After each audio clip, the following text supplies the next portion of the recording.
Le reflet dans le miroir de la coiffeuse révélait une femme aux traits délicats, mais aux yeux éteints. Élodie Garnier-Mercier ajustait machinalement ses boucles d'oreilles en perles, un cadeau de mariage qu'elle n'avait jamais vraiment apprécié. 3 ans. 3 longues années depuis ce jour où elle avait dit oui dans la cathédrale Saint-Étienne de Bourges, devant des centaines d'invités qui admiraient l'union parfaite entre la fille d'un modeste notaire et l'héritier de l'Empire Mercier. La réalité était bien différente des contes de fées que racontaient les magazines People. « Madame, monsieur vous attend dans le hall », annonça Céleste, la gouvernante, depuis le seuil de la chambre. Élodie acquiesça silencieusement.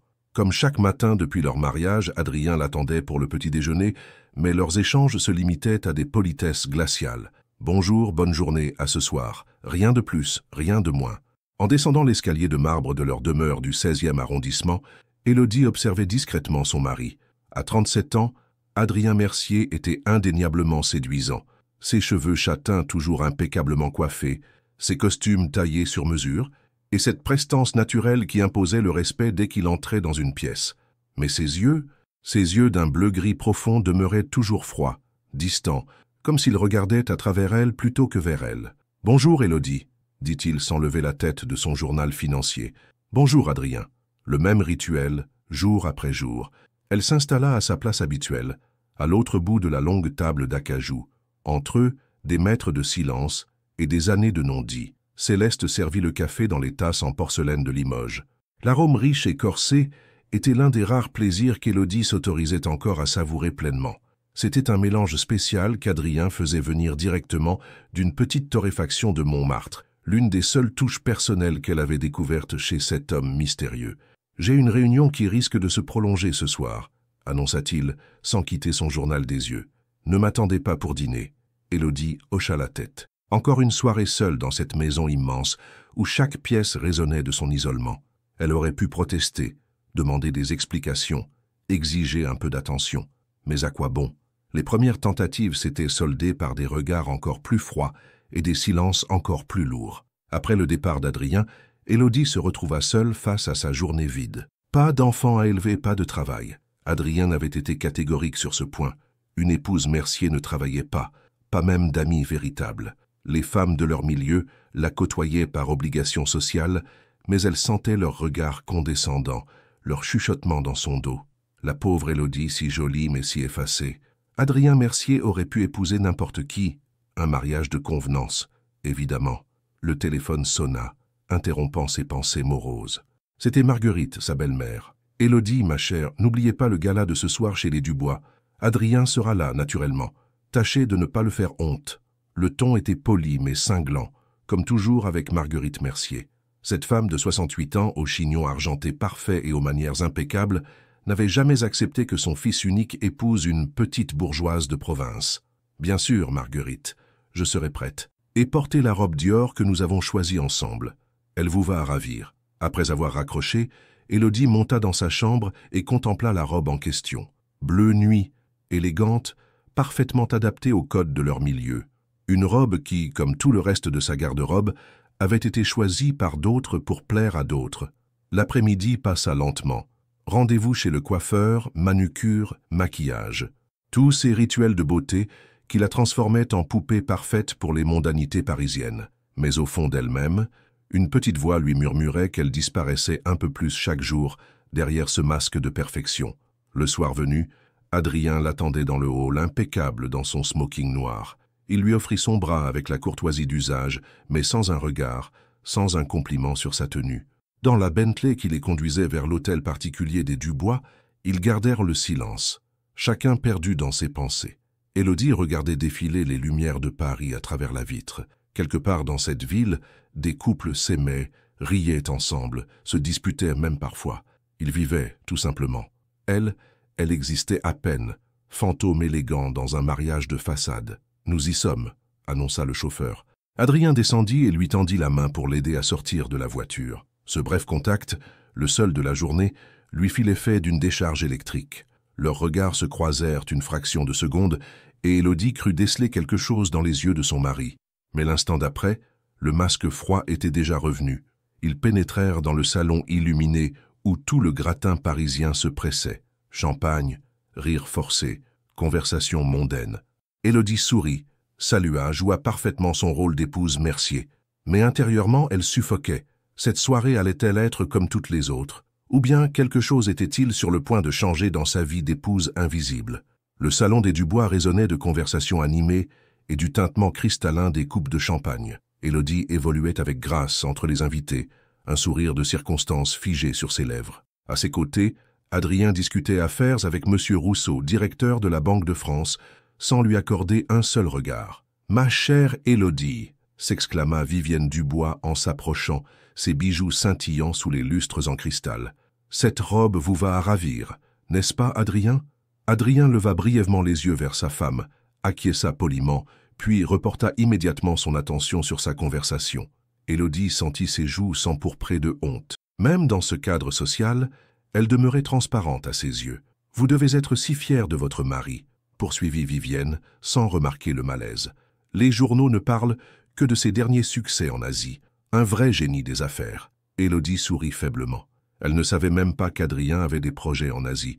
Sa propre ignorance de la vie de son époux lui donnait le vertige. Les minutes s'égrenaient, interminables. Autour d'elle, les conversations portaient sur des sujets qu'elle ne maîtrisait pas, des personnes qu'elle connaissait à peine, un monde doré mais froid auquel elle n'arrivait pas à appartenir. L'air du salon lui semblait de plus en plus lourd, chargé de parfums entêtants et de fumée de cigares. « Excusez-moi » murmura-t-elle à personne en particulier. Elle se dirigea vers les portes-fenêtres qui menaient à la terrasse, cherchant désespérément un peu d'air frais et de solitude.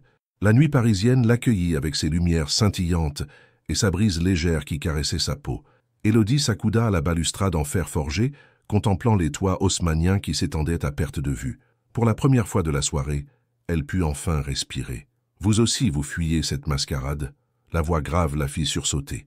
Elle se retourna et découvrit Adrien, qui se tenait dans l'embrasure de la porte-fenêtre, sa silhouette se découpant contre la lumière dorée du salon. Il avait desserré sa cravate noire et ses cheveux étaient légèrement ébouriffés, comme s'il avait passé la main dedans par nervosité. C'était la première fois qu'elle le voyait ainsi, moins parfait, plus humain. « J'avais besoin d'air », balbutia-t-elle, surprise qu'il lui adresse la parole. Adrien s'avança sur la terrasse, ses pas résonnant sur les dalles de pierre. Il s'arrêta à quelques mètres d'elle, ses mains dans les poches de son pantalon, le regard perdu vers l'horizon parisien. « Ces soirées sont un enfer », dit-il d'une voix plus douce qu'à l'accoutumée. Toujours les mêmes visages, les mêmes conversations, les mêmes mensonges polis. Élodie le dévisagea stupéfaite.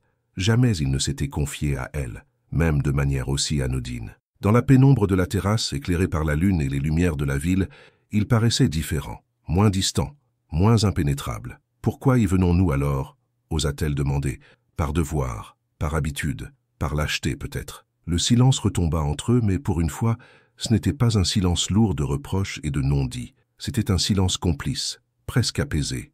Adrien tourna enfin la tête vers elle. Leurs regards se croisèrent, et Élodie sentit son cœur s'emballer.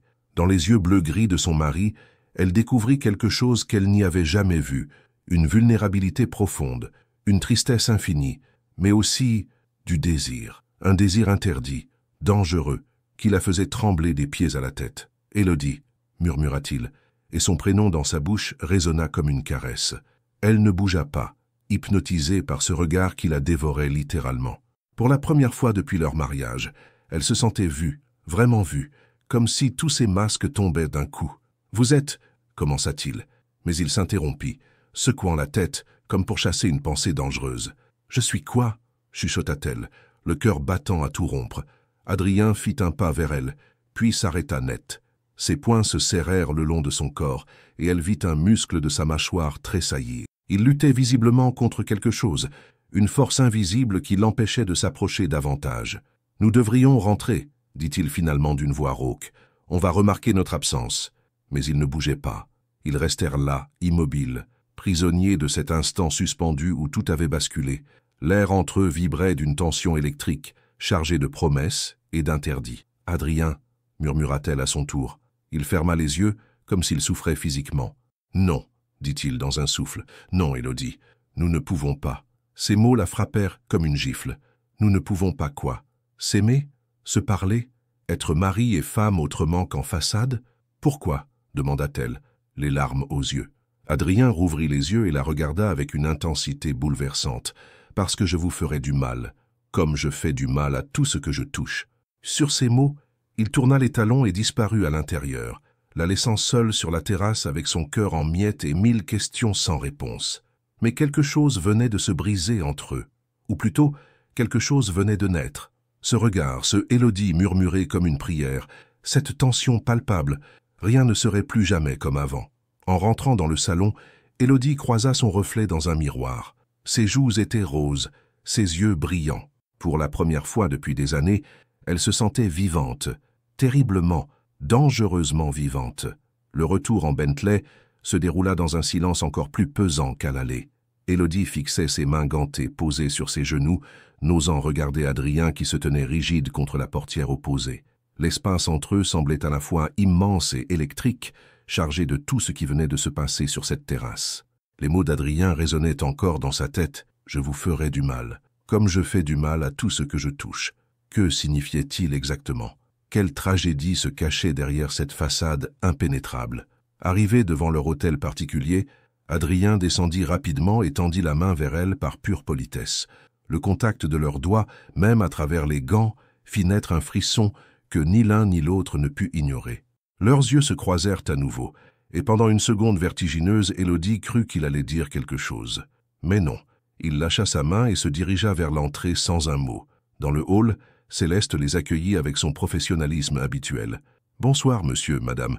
Puis-je vous apporter quelque chose ?»« Non, merci, Céleste. Bonne nuit, » répondit Adrien en desserrant sa cravate. Élodie le regarda gravir les marches de l'escalier, sa démarche moins assurée qu'à l'ordinaire. Arrivé au palier, il s'arrêta et se retourna vers elle.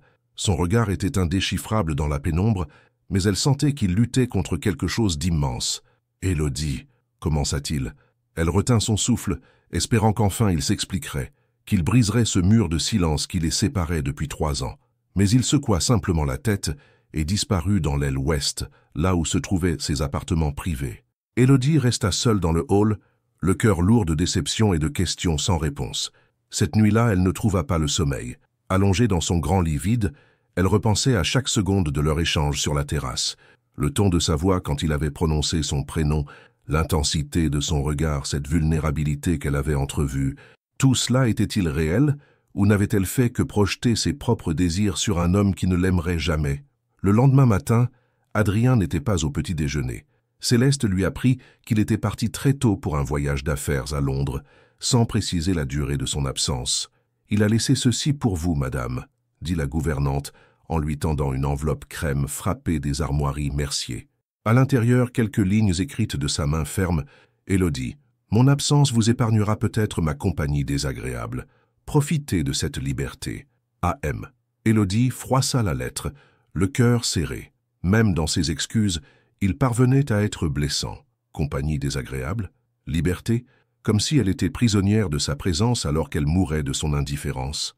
Les jours suivants s'écoulèrent avec une lenteur insupportable. Élodie tentait de reprendre ses habitudes. Lecture, promenade dans les jardins du Luxembourg, visite au musée, mais tout lui semblait vide de sens. Elle ne cessait de penser à Adrien, à son regard troublé, à ces quelques minutes sur la terrasse qui avaient tout changé. Le mercredi, alors qu'elle prenait le thé dans le salon bleu, Marguerite fit une visite surprise. « Ma chère enfant, » dit sa belle-mère en s'installant dans le fauteuil Louis XV, « j'ai remarqué votre comportement étrange lors du gala chez les Dubois. Et maintenant, Adrien qui part précipitamment à Londres, que se passe-t-il » Élodie sentit ses joues s'empourprer. « Je ne vois pas de quoi vous parlez, Marguerite. Vraiment ?» Le sourire de la femme âgée était glacial. « Vous avez disparu pendant près d'1 heure tous les deux. Les langues vont bon train, croyez-moi. Nous avons simplement pris l'air. » « Élodie, » coupa Marguerite d'une voix tranchante, « laissez-moi vous donner un conseil. Mon fils est un homme complexe, marqué par des épreuves que vous ne pouvez imaginer. Il a appris à se protéger en gardant ses distances. Si vous tentez de forcer ces barrières, vous ne ferez que souffrir davantage. »« De quelles épreuves parlez-vous » osa demander Élodie. Marguerite se leva, lissant sa jupe Chanel. « Ce n'est pas à moi de vous le dire. Mais souvenez-vous, certaines blessures ne guérissent jamais, et certains hommes ne sont pas faits pour l'amour. » Après son départ, Élodie resta prostrée dans le salon. Les paroles de sa belle-mère confirmaient ses intuitions. Adrien cachait un secret, une douleur si profonde qu'elle l'empêchait d'aimer. Le soir même, n'y tenant plus, elle se rendit dans le bureau d'Adrien. C'était une pièce qu'elle n'avait jamais osé explorer, sanctuaire masculin aux boiseries sombres et au cuir fatigué. Sur les étagères s'alignaient des livres de droit et d'économie, mais aussi, à sa grande surprise, des recueils de poésie. En fouillant discrètement, elle découvrit dans un tiroir une photographie qui lui coupa le souffle. Adrien, beaucoup plus jeune, tenait dans ses bras une femme brune aux yeux rieurs. Il rayonnait de bonheur, et Élodie n'avait jamais vu une telle expression de joie sur le visage de son mari. Au dos de la photo, une inscription « Adrien en Isabelle. Notre premier jour de bonheur éternel, mai 2010. Isabelle. » Un prénom qu'elle n'avait jamais entendu prononcer dans cette maison. Élodie referma le tiroir, le cœur battant. Elle venait de découvrir la clé du mystère Adrien Mercier. Mais cette révélation, loin de la soulager, ne faisait qu'approfondir sa douleur. Comment lutter contre le fantôme d'un premier amour? Comment conquérir un homme qui avait déjà donné son cœur à une autre? Dans le silence du bureau, entourée des souvenirs d'un homme qu'elle aimait sans espoir, Élodie comprit qu'elle était entrée dans un territoire dangereux dont elle ne sortirait pas indemne. Adrien fixait la Tamise depuis la fenêtre de sa suite au Savoy, mais son esprit était ailleurs, hanté par le souvenir d'un regard. Celui d'Élodie sur la terrasse, vulnérable et bouleversant. 3 jours à Londres n'avaient pas suffi à effacer cette image qui le poursuivait jour et nuit.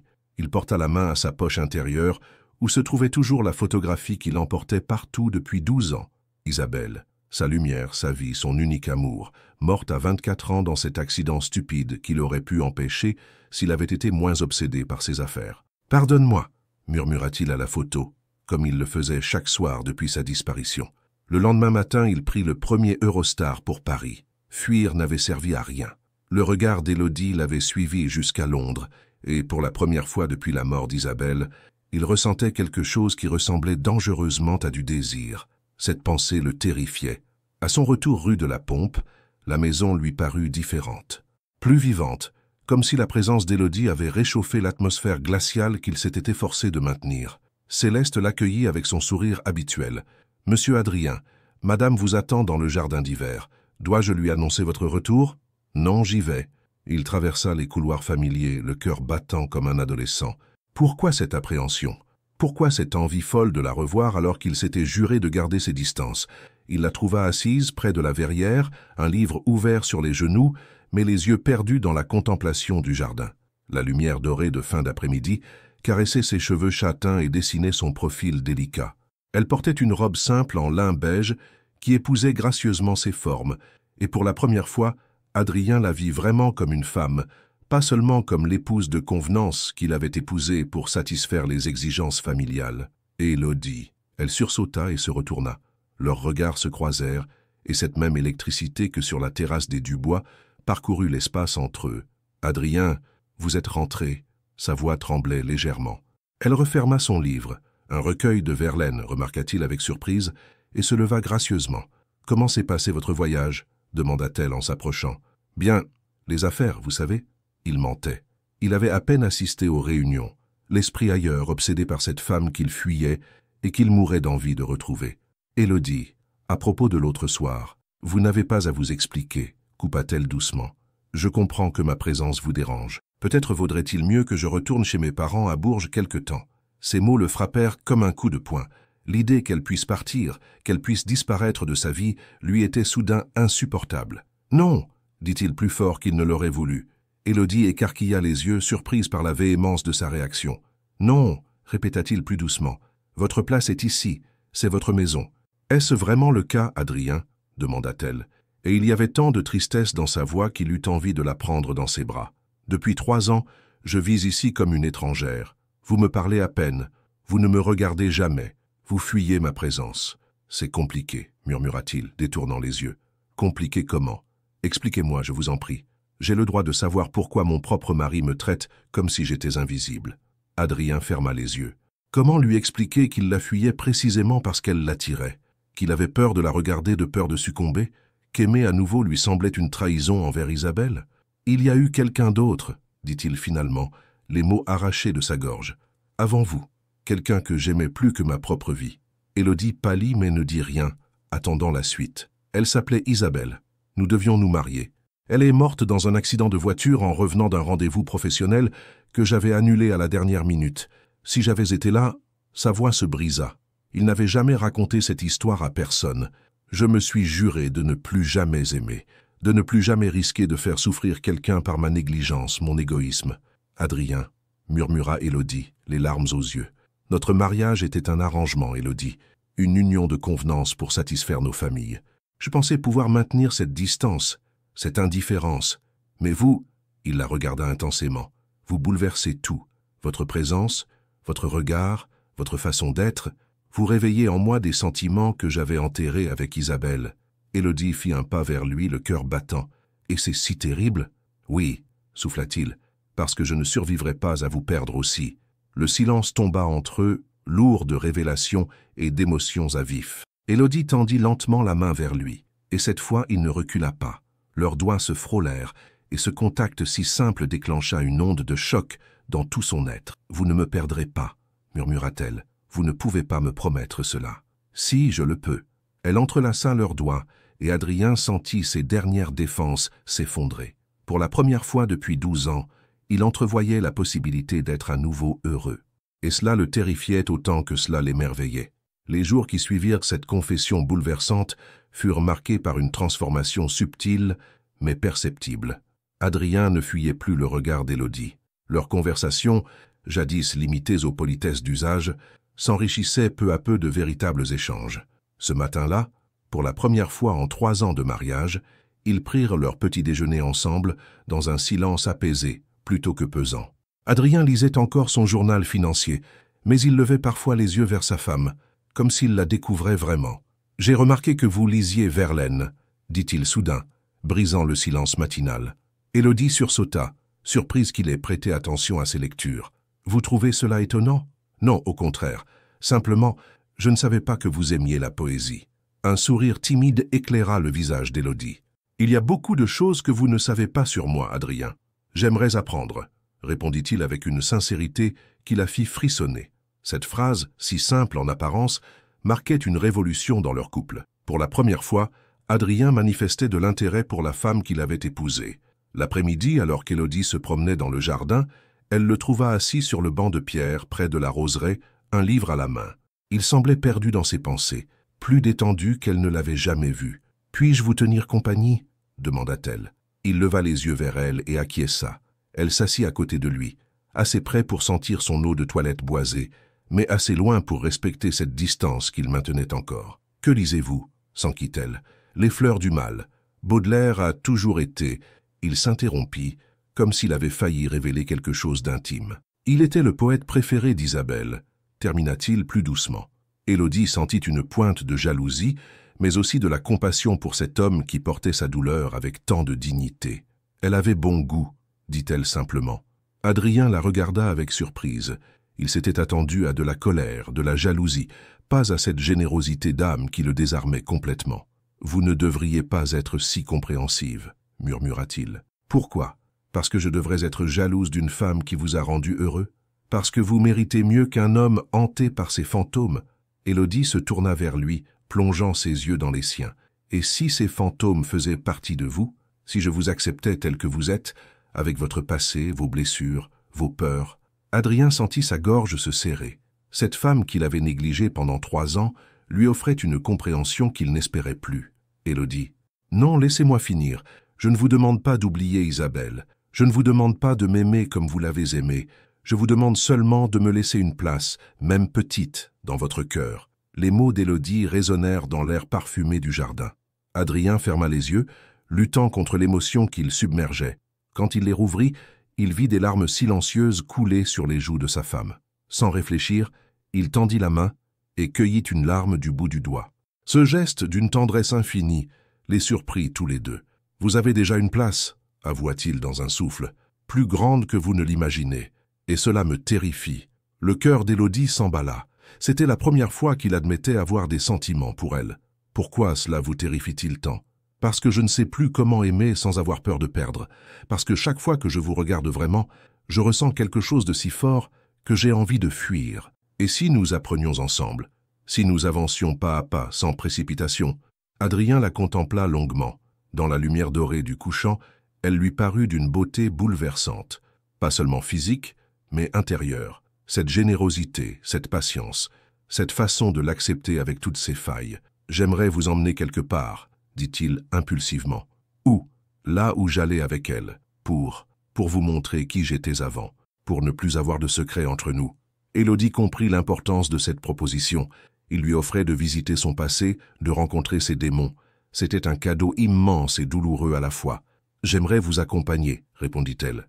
Ce soir-là, pour la première fois depuis leur mariage, Adrien vint frapper à la porte de sa chambre. Élodie ouvrit, le cœur battant, et le trouva sur le seuil, hésitant. « Je voulais vous dire bonne nuit, » dit-il maladroitement. « Bonne nuit, Adrien. » Il fit mine de partir, puis se retourna. « Élodie? Oui, merci. Pour votre patience, pour tout. » Il s'approcha d'elle et, avec une infinie douceur, déposa un baiser sur son front. Ce simple contact fit naître en elle une cascade de frissons. Quand il s'éloigna dans le couloir, Élodie porta la main à son front, encore troublée par ce geste tendre.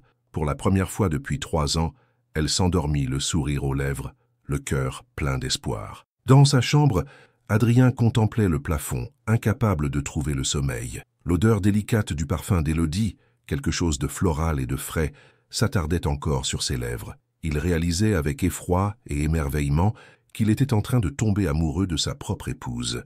Le samedi matin, Adrien attendait Élodie près de l'Aston Martin garé devant l'hôtel particulier. Il portait un pull en cachemire gris et un jean, une tenue décontractée qui le rendait plus accessible, plus humain.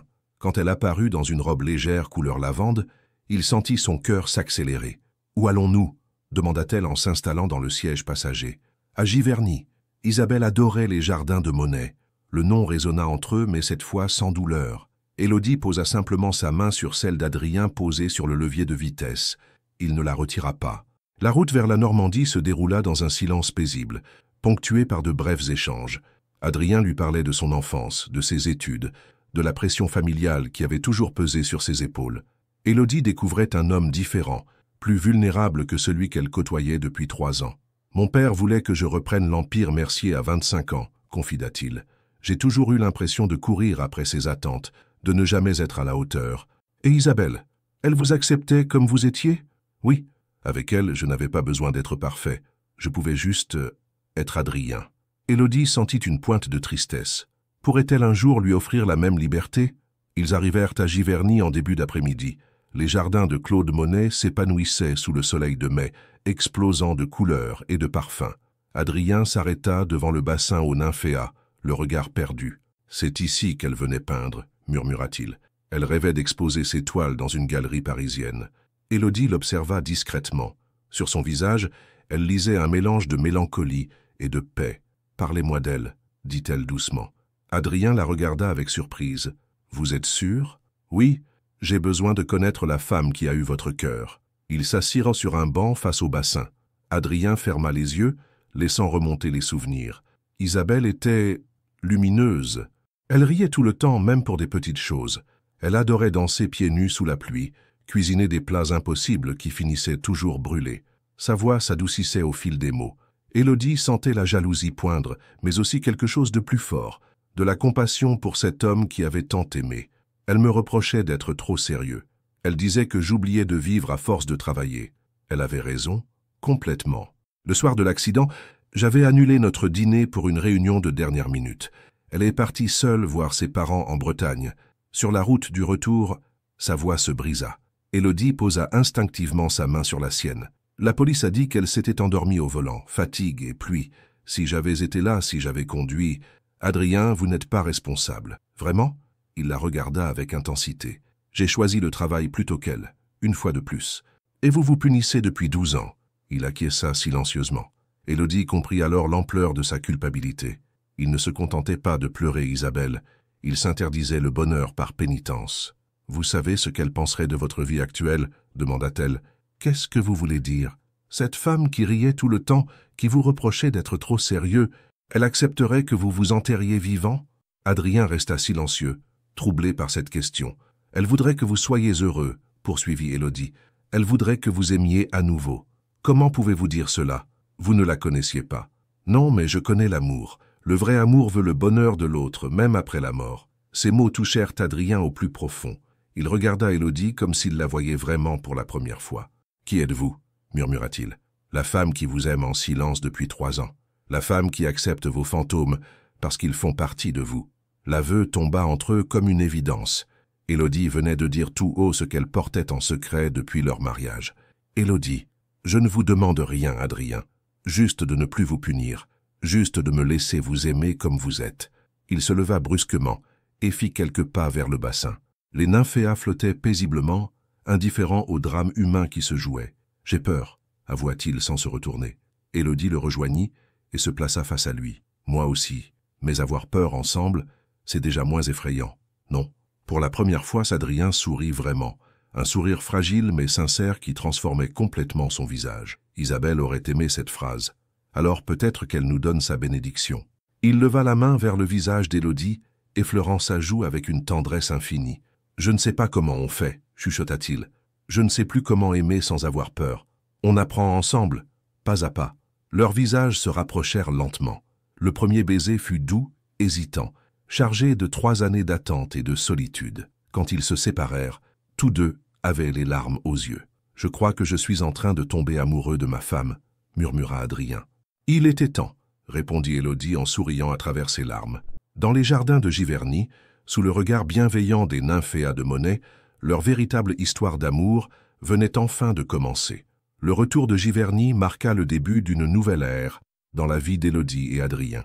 Les jours suivants furent emplis de découvertes mutuelles, de conversations tardives et de gestes tendres qui réchauffaient l'atmosphère glaciale de l'hôtel particulier. Adrien prenait désormais ses repas avec sa femme, lui offrait son bras pour les promenades dans le jardin, et leurs regards se cherchaient constamment. Mais leur bonheur naissant n'échappa pas aux observateurs malveillants. Un mardi matin, alors qu'ils prenaient leur petit déjeuner dans une intimité nouvelle, Céleste annonça l'arrivée inattendue de Marguerite Mercier. La belle-mère d'Élodie entra dans la salle à manger comme un ouragan en tailleur Chanel, ses yeux perçants balayant la scène d'un regard désapprobateur. « Adrien, mon chéri, il faut que nous parlions. En privé. » Le ton était sec, autoritaire. Adrien se raidit instantanément, redevenant l'homme froid qu'Élodie avait connu pendant 3 ans. « Bien sûr, mère. Élodie, si vous voulez bien nous excuser. » Élodie se leva, blessée par cette exclusion soudaine, et quitta la pièce.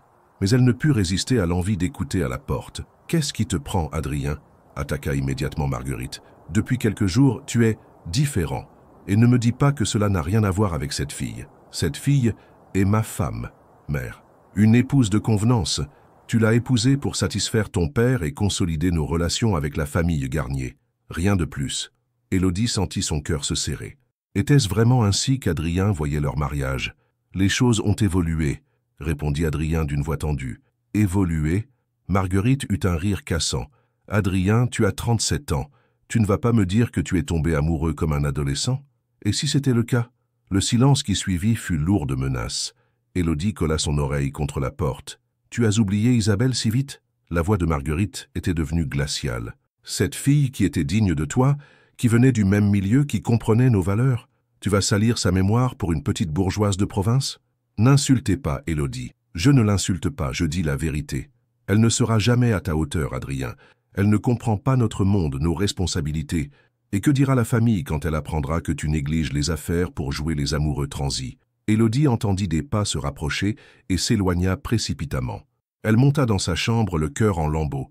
Les mots de Marguerite résonnaient dans sa tête. « Petite bourgeoise de province, elle ne sera jamais à ta hauteur. » 1 heure plus tard, Adrien frappa à sa porte. Quand elle ouvrit, elle vit immédiatement qu'il était troublé. « Élodie, nous devons parler. Je sais déjà ce que vous allez me dire. Votre mère a raison, n'est-ce pas? » « Non. Enfin, c'est compliqué. » Ce mot « compliqué » qu'il utilisait toujours pour éviter les vraies conversations, la fit exploser. « Compliqué? Notre mariage était un arrangement, notre rapprochement est compliqué, mes sentiments sont compliqués. Tout est toujours compliqué avec vous, Adrien. » Élodie, calmez-vous. « Non, j'en ai assez d'être celle qui comprend tout, qui accepte tout, qui pardonne tout. Votre mère a peut-être raison.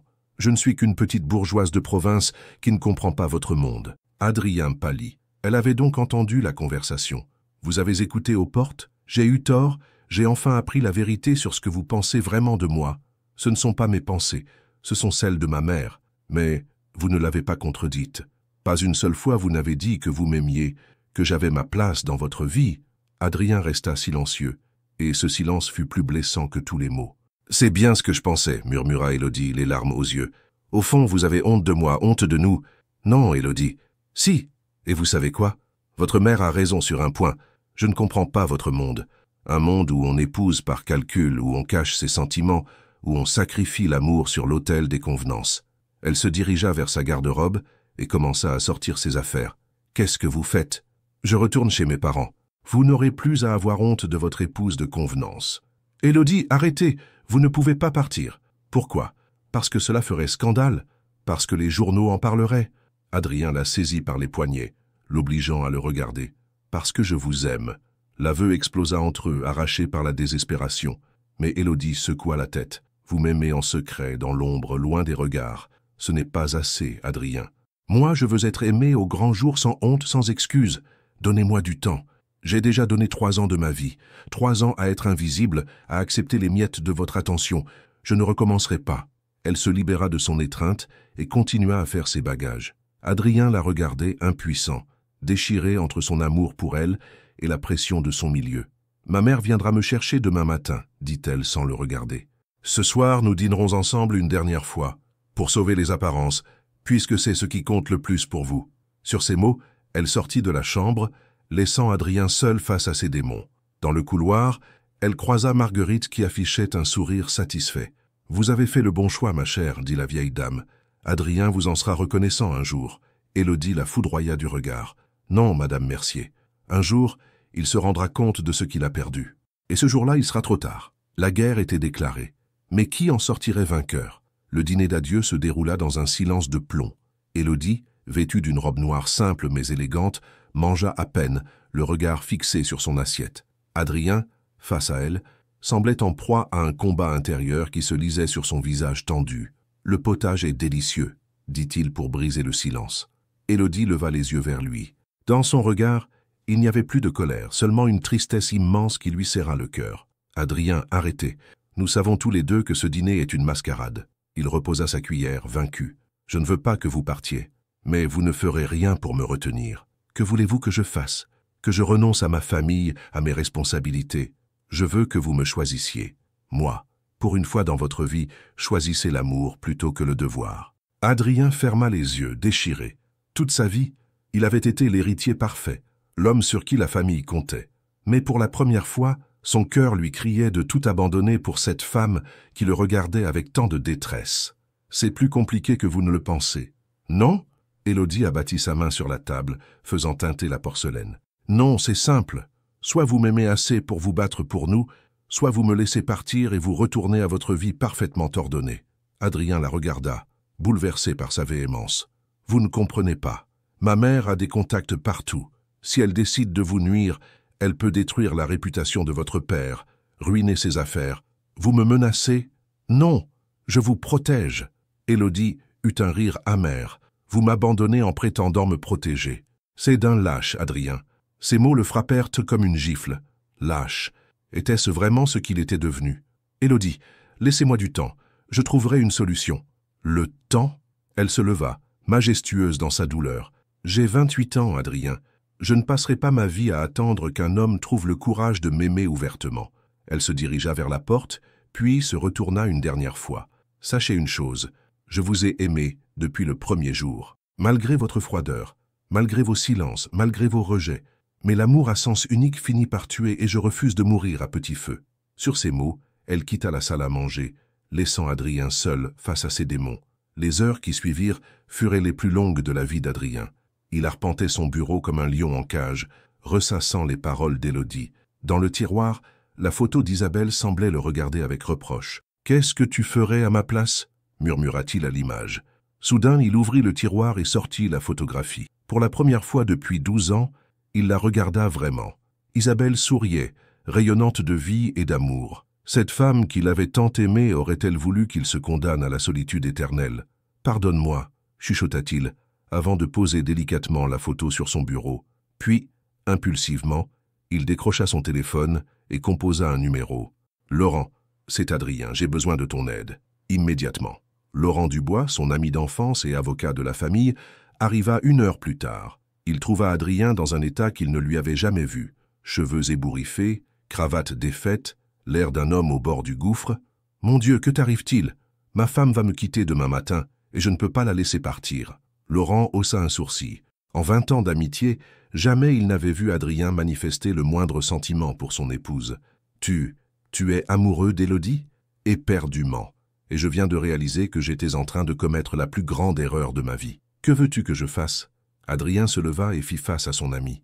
Ma mère menace de s'en prendre à la famille d'Élodie si je ne me conforme pas à ses désirs. Je veux que tu trouves un moyen de la neutraliser. Adrien, c'est ta mère. C'est une manipulatrice qui a déjà détruit assez de vies, y compris la mienne. Laurent sortit son carnet comprenant que son ami était sérieux. Très bien. J'ai des dossiers sur les pratiques douteuses de certaines sociétés de la famille Mercier. Ta mère ne pourra plus rien contre personne si elle veut éviter le scandale. Parfait. Et maintenant, j'ai besoin d'autre chose. Quoi? Adrien se dirigea vers la fenêtre, contemplant les lumières de Paris. Je veux que tu organises une conférence de presse pour demain matin, 8 heures. Une conférence de presse? Pour dire quoi? Adrien se retourna, et Laurent vit dans ses yeux une détermination qu'il n'y avait plus vue depuis des années. Pour dire au monde entier que j'aime ma femme, que je l'ai toujours aimée, et que quiconque osera s'attaquer à elle s'attaquera à moi. Adrien, réfléchis, ta mère va... Ma mère n'a plus aucun pouvoir sur moi. J'ai perdu 12 ans de ma vie à me punir pour la mort d'Isabelle. Je ne perdrai pas une minute de plus à satisfaire les caprices d'une femme qui n'a jamais compris ce qu'était l'amour. Laurent sourit. Il retrouvait l'Adrien d'avant, celui qui fonçait tête baissée quand il croyait en quelque chose. Dans ce cas, au travail, nous avons une nuit pour tout organiser. À l'étage, Élodie faisait ses derniers préparatifs. Ses bagages étaient bouclés, sa lettre d'adieu rédigée.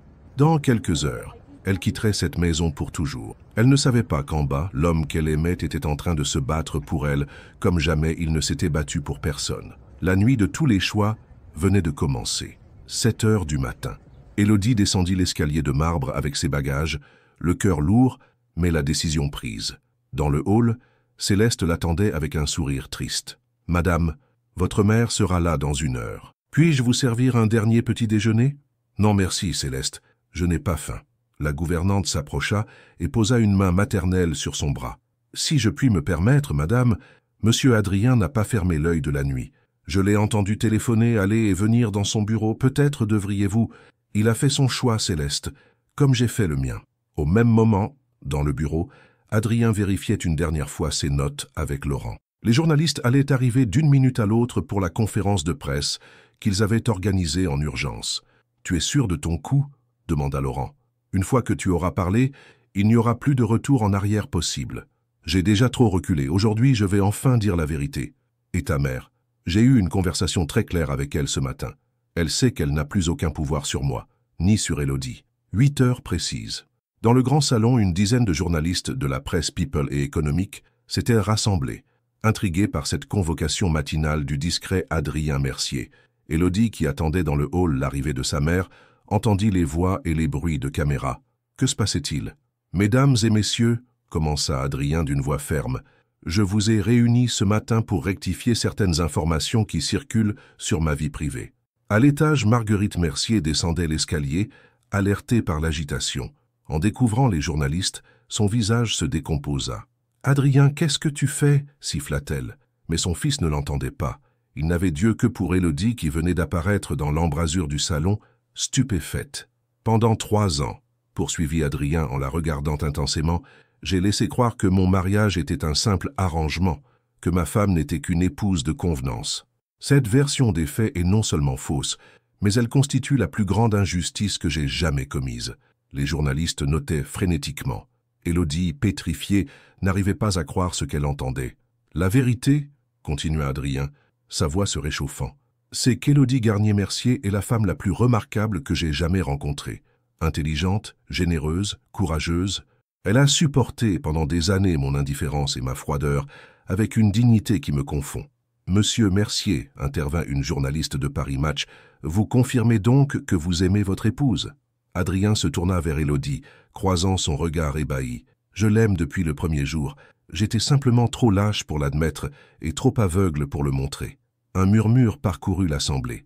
Marguerite tentait de s'approcher, mais Laurent lui barrait discrètement le passage. Ma femme, reprit Adrien en s'avançant vers Élodie, a décidé ce matin de me quitter, non par manque d'amour, mais parce qu'elle mérite mieux qu'un homme qui cache ses sentiments comme un secret honteux.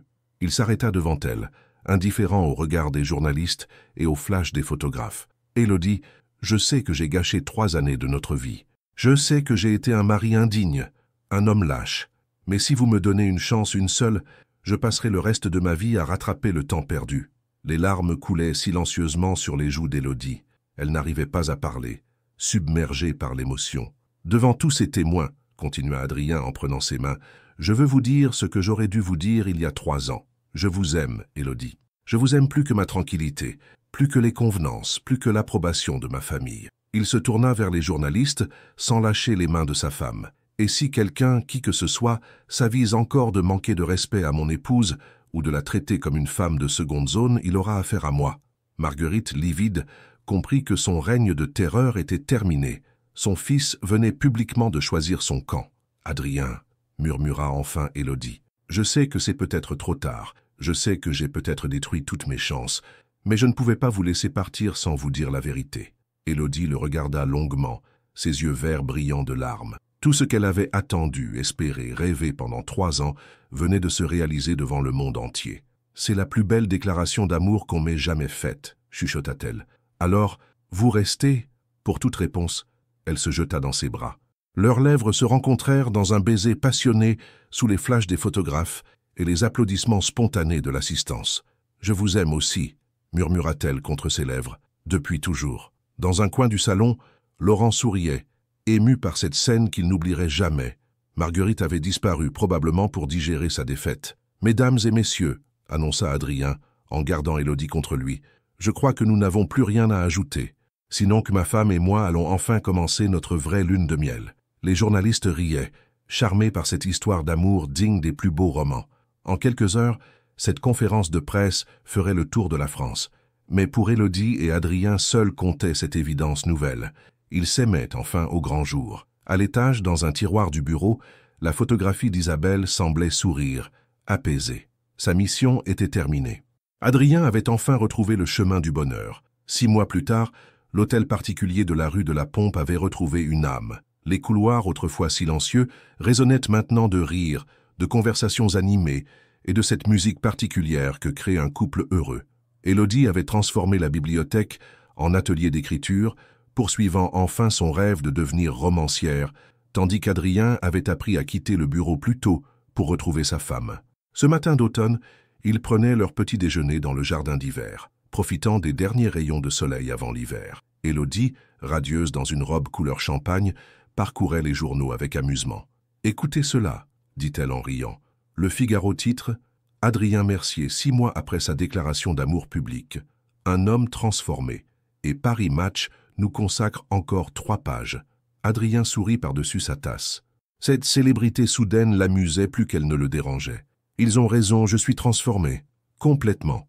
En mieux, j'espère, jugez par vous-même. » Il se leva et vint s'agenouiller près de sa chaise, prenant ses mains dans les siennes avec cette tendresse qui ne les quittait plus depuis leur réconciliation. « Il y a 1 an, j'étais un homme mort-vivant, prisonnier de ses fantômes et de sa culpabilité. Aujourd'hui, je me réveille chaque matin avec l'envie de vivre, de vous aimer, de construire quelque chose de beau avec vous. » Élodie caressa son visage, émue par cette déclaration quotidienne qu'il ne se lassait pas de lui faire. « Et moi, je me réveille chaque matin en me demandant si tout cela n'est pas un rêve. »« Oh non, » murmura-t-il en l'embrassant, « c'est bien réel, et ce n'est que le commencement. » Leur baiser fut interrompu par l'arrivée de Céleste, qui portait un énorme bouquet de pivoine rose. « Excusez-moi, monsieur, madame, mais ces fleurs viennent d'arriver pour madame Élodie. » Intriguée, Élodie prit la carte qui accompagnait le bouquet. Son visage se décomposa en lisant le message. « Qu'y a-t-il » s'inquiéta immédiatement Adrien. « C'est de votre mère. » Adrien se raidit. Depuis la conférence de presse, Marguerite avait disparu de leur vie, partie s'installer dans sa propriété de Deauville. Aucun contact, aucune nouvelle. Que dit-elle? Élodie lui tendit la carte d'une main tremblante. Adrien lut à voix haute « Ma chère Élodie, j'ai eu tort. Pardonnez une vieille femme orgueilleuse qui a mis trop de temps à reconnaître l'évidence. Vous rendez mon fils heureux comme je ne l'avais jamais vu. Peut-être pourrons-nous repartir sur de nouvelles bases. Affectueusement, Marguerite. » Le silence qui suivit fut lourd d'émotion. Élodie avait les larmes aux yeux.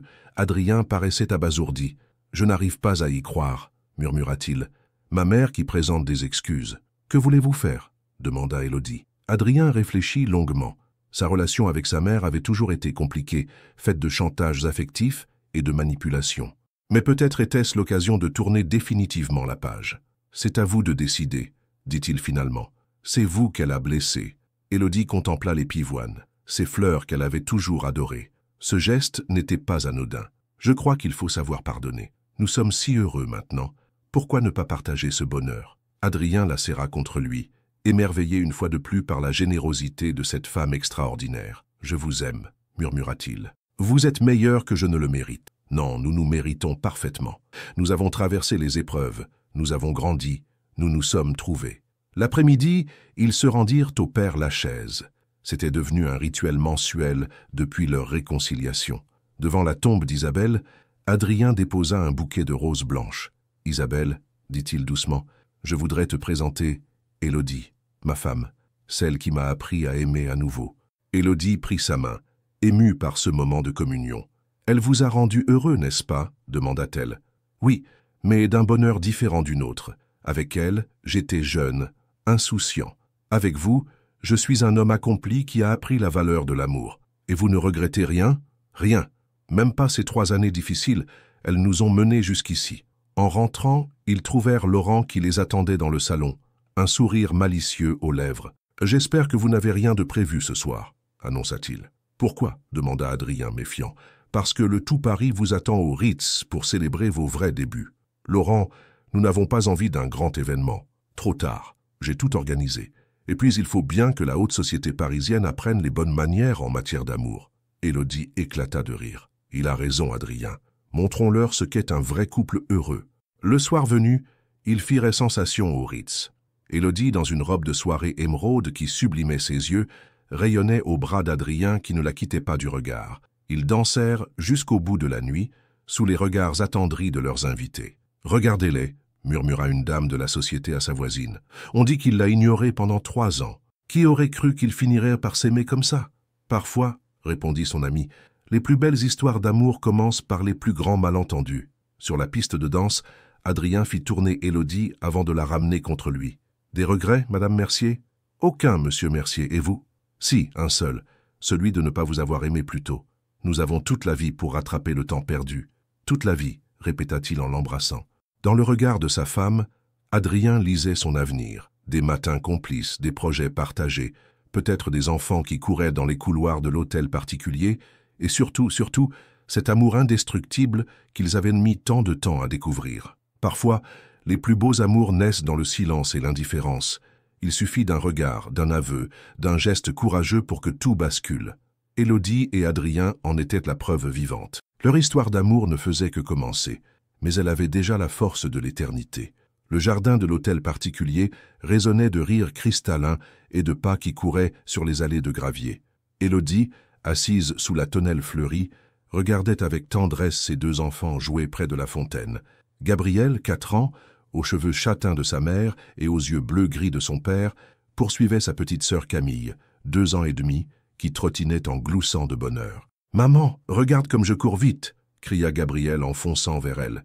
Élodie ouvrit grand les bras pour accueillir son petit garçon qui se jeta contre elle avec fougue. « Tu cours comme le vent, mon chéri, mais attention à ne pas faire tomber ta sœur. »« Je fais attention, promis !» Camille arriva à son tour, réclamant sa part de câlin.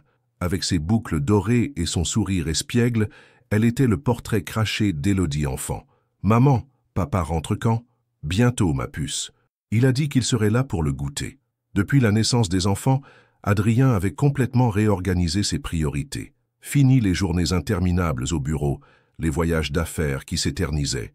Il avait délégué une grande partie de ses responsabilités pour se consacrer à sa famille. Laurent, promu directeur général, gérait brillamment les affaires courantes, permettant à son ami de goûter enfin aux joies de la paternité. « Élodie » appela une voix familière depuis la maison. « Nous sommes dans le jardin, Marguerite ?»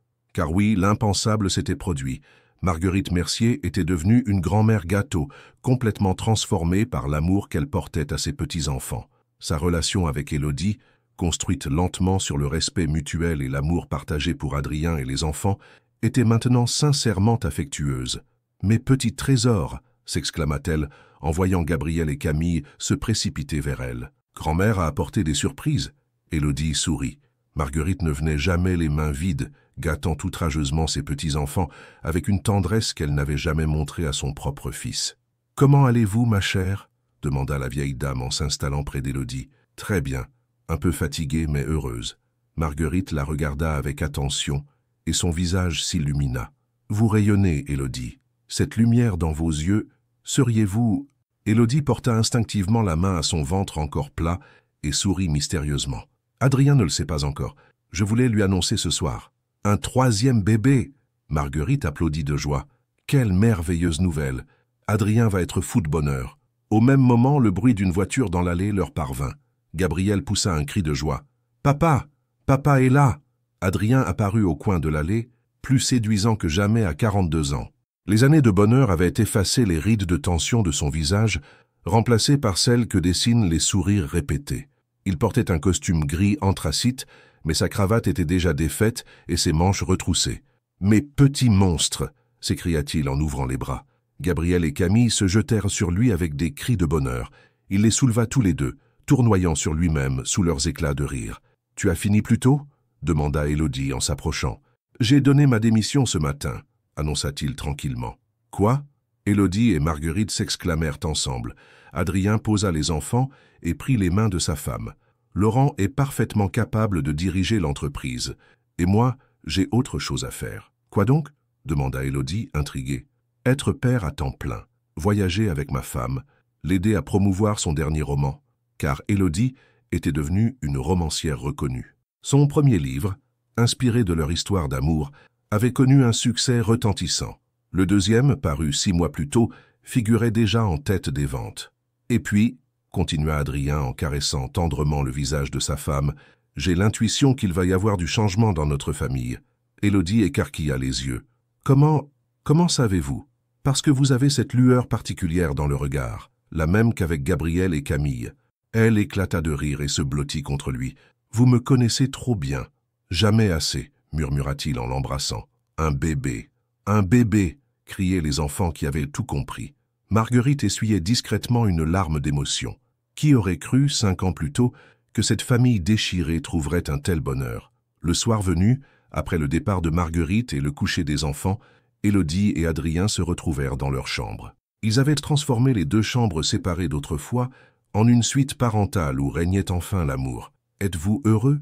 demanda Élodie, blottie contre son mari. « Plus que je n'aurais jamais osé l'imaginer. Et vous ? Parfaitement heureuse. Mais parfois j'ai du mal à croire que tout cela soit réel. » Adrien la serra plus fort contre lui. « Vous savez ce qui me fascine ? Nous avons vécu ensemble 3 ans sans nous voir et maintenant, chaque jour m'apporte une nouvelle raison de vous aimer. Laquelle aujourd'hui ? La façon dont vous avez accueilli ma mère dans le jardin. Votre générosité me bouleverse encore. » Élodie sourit dans l'obscurité. Elle a changé, Adrien. L'amour qu'elle porte aux enfants l'a transformée, comme votre amour m'a transformé. Ils restèrent silencieux un moment, savourant cette intimité paisible. « Adrien, oui, vous souvenez-vous de ce que vous m'aviez dit le soir de notre réconciliation, que notre histoire ne faisait que commencer ? Parfaitement. Vous aviez raison.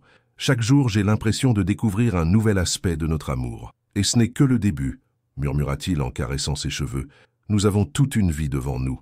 Dehors, Paris scintillait de 1000 lumières. Dans cette chambre où régnait enfin l'amour, Élodie et Adrien Mercier s'endormirent enlacés, confiants en leur avenir. Leur histoire avait commencé par un mariage sans amour, traversé l'indifférence et la douleur, pour aboutir à ce bonheur profond et serein. Ils étaient la preuve vivante que l'amour véritable peut naître de tout, même du silence et de l'incompréhension.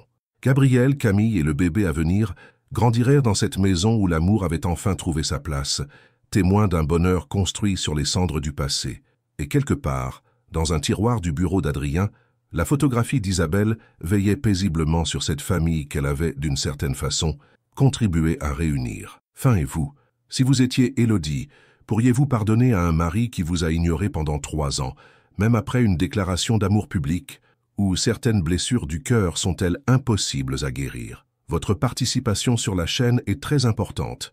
S'il vous plaît, laissez votre opinion dans les commentaires. Merci d'avoir regardé. Vos réactions sont très importantes pour notre travail. Laissez-nous un commentaire pour nous dire ce que vous pensez et d'où vous regardez. N'oubliez pas de vous abonner à la chaîne et d'activer les notifications pour ne rien manquer. Votre participation est très importante pour la poursuite de notre travail, alors partagez-la avec ceux qui aimeront cette histoire.